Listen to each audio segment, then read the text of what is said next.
My name is McGinnis, and I'm an architect.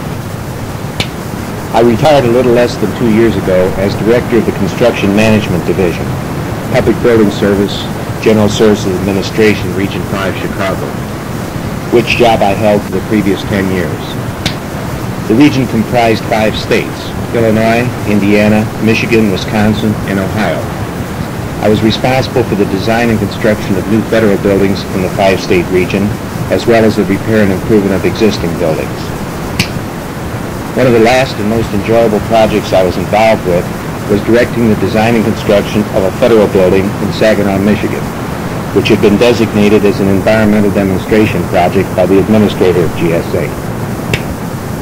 A previous design by a private architectural firm resulted in bids which exceeded the budget by over 50%. I directed the redesign with my own staff of architects and engineers, and with the help of a construction management contract, we fast-tracked the redesign and construction and were able to complete construction within the original time schedule and ended up with an $800,000 budget surplus.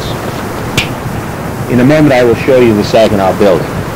One of the most significant environmental features of the building is a huge solar collector, utilizing an advanced system of vacuum tubes. So that you are better able to understand what you will see, the first slides explain how a vacuum tube solar collector works. This is a clear glass tube about 4 feet long and about 2 inches in diameter.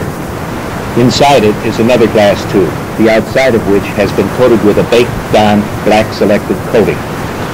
In the space, which is about 1/4 of an inch between the two tubes, is a high vacuum. Actually, it is very much like a long, thin thermos bottle. Inside the black tube, there is a glass feeder tube about 1/4 inch in diameter, through which water is pumped.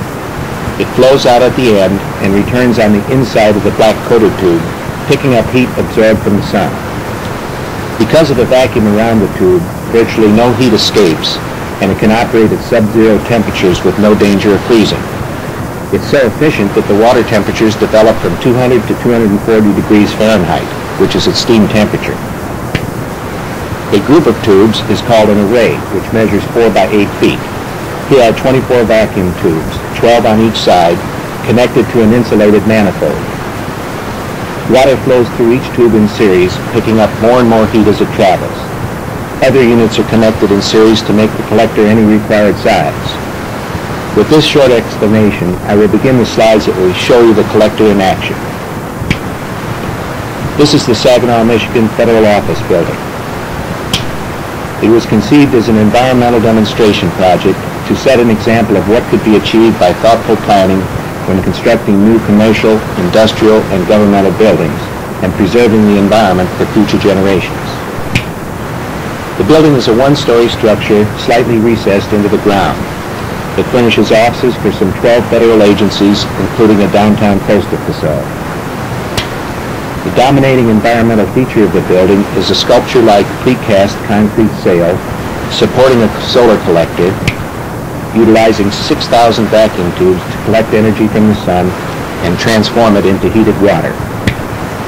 A system of heavily insulated supply and return pipes continually circulate water through the collector and back into the building, where it is stored in 2 insulated 15,000-gallon tanks. The hot water is used to heat the building in the winter, as well as to air condition the building in the summer by driving an absorption chiller. In the event of a series of rainy or heavily clouded days, the system is operated by a small hot water boiler. A mechanical lift on the face of the collector allows maintenance to be performed over an area of 8,000 square feet of collector surface. The Department of Energy gave a grant for construction of the collector and also for the University of Michigan to monitor the performance of the collector. The collector furnishes in excess of 70% of summer air conditioning and at least 50% of winter heating. There are about 99 locations in the collector system with monitoring devices, primarily temperature wells and flow meters. You see here 2 pyranometers which are part of the monitoring system. One measures the direct radiation of the sun, and the one with the curved band, the diffuse radiation. There is also a complete weather station mounted on the roof of the building.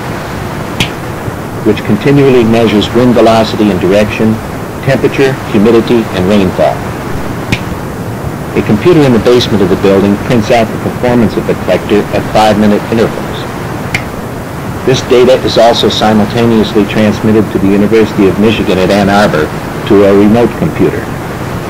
In addition to the solar collector, there are many other environmental features. This shows a chemical water treatment device which purifies and reuses water from the building's toilets, and the residue comes out as a dry powder which is odorless and can be used as open landfill. The solid walls of the building have an earth berm reaching all the way to the roof, which further helps to insulate the building.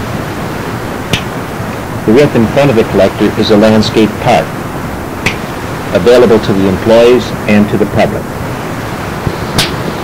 Rainwater is collected from the entire roof area and stored in a separate 15,000-gallon tank and is reused to irrigate the landscaping around the entire building. The floor-to-ceiling glass, which is open to all office space, is recessed with an overhang so that the summer sun does not add heat to the building. A portion of the roof behind the collector is used for rooftop parking, and the cars are hidden from pedestrian view by rooftop planters.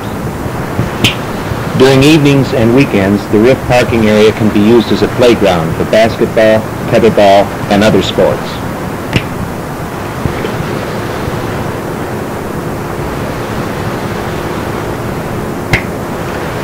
The overall concept of this environmental demonstration project was to give to the people of Saginaw a building with which its profuse landscaping and architectural detailing provides a park-like effect. It houses an efficiently planned office building and transforms the site as much as possible into its natural state. I hope this demonstration project encourages others, both in government and in private industry, to design and construct future buildings that enhance rather than impose on the surroundings.